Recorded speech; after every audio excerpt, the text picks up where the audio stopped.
Selamat sore teman-teman, perkenalkan, namaku Tresnanda dan pada hari ini aku akan menjelaskan uh, penyelesaian dari permasalahan SIC Monthly Challenge yang ketiga.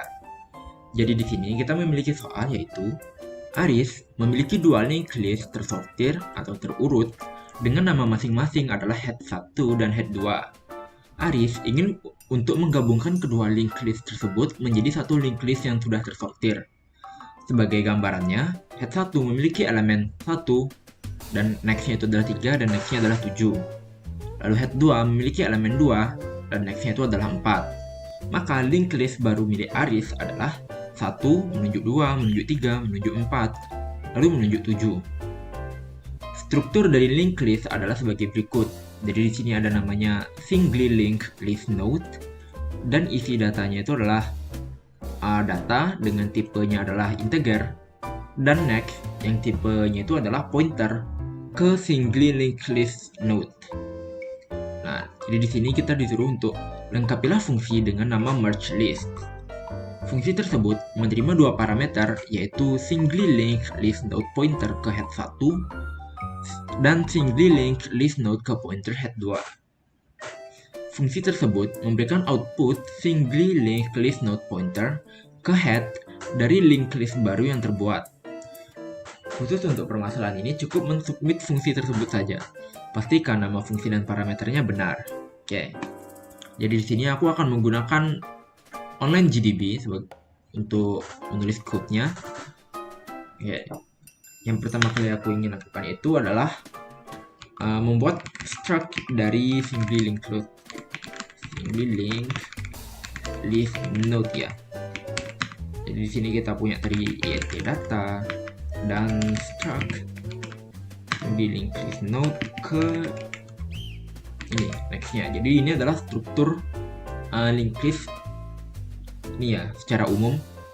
Jadi di int data ini adalah data yang terkandung dalam linked list-nya itu dalam satu sel linked list dan next-nya ini adalah penunjuk ke elemen selanjutnya. Nah, jadi di soal kita akan diminta untuk memberikan outputnya berupa singly linked list node pointer. Jadi untuk membuat fungsinya kita harus menggunakan singly linked list node pointer dan namanya adalah merge list. Karena kita mau return singly linked list node pointer, jadi nama fungsinya kita harus mulai dengan ini ya, struct-nya ini ya. Tadi yang diminta sebagai parameter adalah head 1, ini adalah pointernya, dan pointer ke head 2. Oke. Oh ya, karena kita sedang ini ya menggunakan pointer, jadi di sini kita harus include library namanya standardlib.h. Nah, jadi di sini yang pertama kali kita harus lakukan adalah memesan membooking ini ya memori untuk linked list baru yang akan kita buat. Jadi caranya itu adalah struct di linked list node ini temp ini adalah variable nama linked list atau variable linked list yang akan kita gunakan untuk menampung ini ya yang sudah tersortir yang ini tergabung. Jadi sini cara itu adalah struct yang di linked list node ini mulai allocate size of struct yang di linked list node ya. Jadi dengan kayak gini kita udah memesan ruangan dalam memori untuk temp ini. Lalu selanjutnya adalah kita memberitahu bahwa next dari temp itu adalah node. Ya. Jadi sini kita udah membuat linked list temp ya.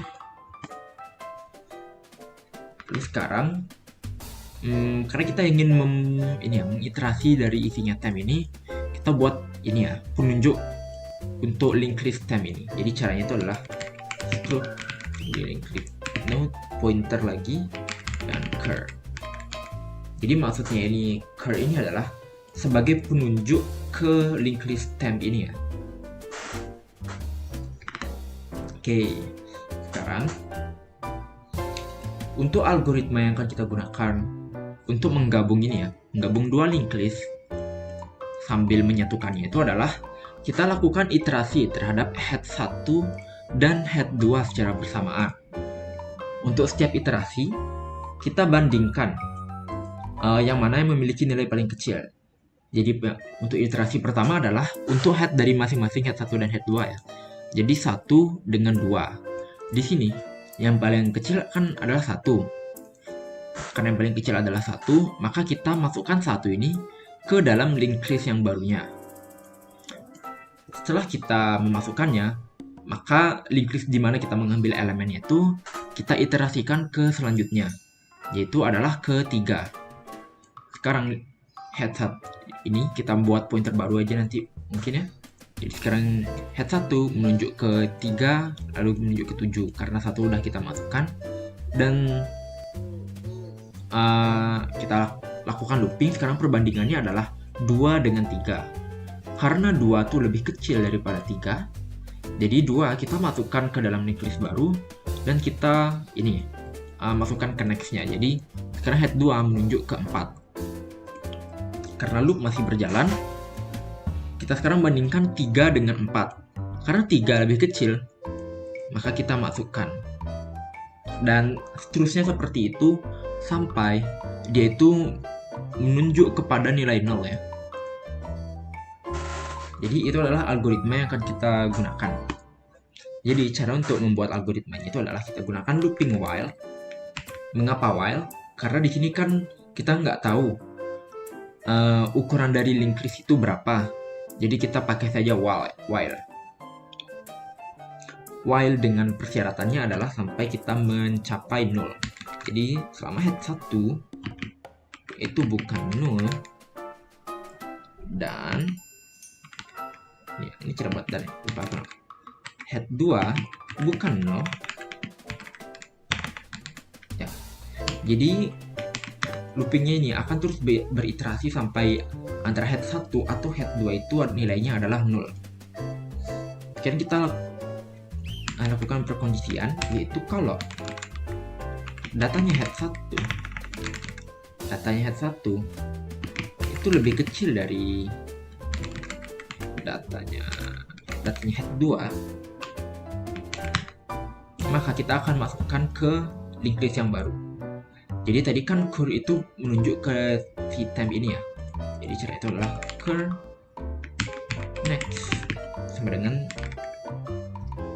bukan ini head 1 ya. Karena yang paling kecil itu head 1, lebih kecil head 1, kita masukkan head 1. Sekarang kita buat head 1 untuk menunjuk ke datanya selanjutnya. Itu caranya adalah head 1 sama dengan 1 input next. Lalu kita berikan kondisi else. Kalau data head 2 ini lebih kecil, maka kita masukkan datanya head 2 dan head 2 kita buat menunjuk ke datanya selanjutnya. Lalu untuk setiap iterasi yang berhasil dari loopnya ini, kita buat si curl-nya ini menunjuk ke ini, gini, elemen selanjutnya dia ya. Oke. Kurang lebih ini adalah untuk ini kita iterasi kedua linked list-nya. Ini kita cek apakah yang mana yang lebih kecil. Kalau head 1 lebih kecil, kita masukkan head 1 ke si curl-nya ini. Lalu head 1-nya kita buat menunjuk data selanjutnya. Hal yang sama juga terjadi kalau head 2 itu lebih kecil, dan di sini setelah sukses memasukkan data, maka kita buat si curl ini menunjuk ke elemen selanjutnya dia. Nah, lalu setelah selesai loopnya ini ya, kalau misalnya head 1 dan head 2 ini memiliki panjang yang berbeda ya, jadi sini 24, ini 137. Kalau misalnya head 2 udah iterasi 2 dan 4, head 1 sedangkan iterasinya tuh belum sampai elemen terakhirnya, kan ada sisa elemen, artinya Berarti kita harus buat kode untuk memasukkan elemen-elemen yang tersisanya ke core-nya ini. Yaitu caranya adalah core next dengan head 1, kita kasih pengkondisian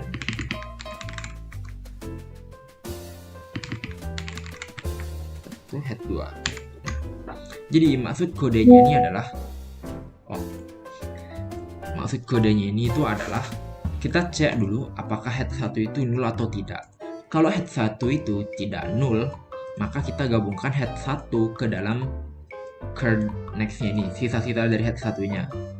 Dan kalau misalnya head 1 adalah null, maka yang kita masukkan adalah head 2-nya. Oke, sekarang return temp next. Begini, harusnya begini udah bisa ya. Jadi kita return, kenapa dia temp next dari temp ini, karena head 1 itu kan adalah next dari sini ya, dari core-nya ini, dimana core ini masih menunjukkan head dari temp-nya itu. Jadi sini kita harus kasih ini next dari temp-nya ini. Lalu untuk cara mensubmitnya itu, karena tadi kan diminta ini, cukup mensubmit fungsi tersebut saja, pastikan nama fungsi dan parameternya benar. Jadi kita submit saja fungsinya. Di sini submit. Bahasanya karena tadi aku memakai C, di sini kita pilih C. Ini solutionnya, submit. Nah, sekarang kita tunggu untuk dinilai. Nah, jadi di sini sukses dengan waktu yang dibutuhkan adalah 39 millisecond. Ada nation 650 nih, bukan tahu ini artinya. Jadi sekian pembahasan dari soal SIC Monthly Challenge 3, dan see you di SIC Monthly Challenge keempat. Terima kasih.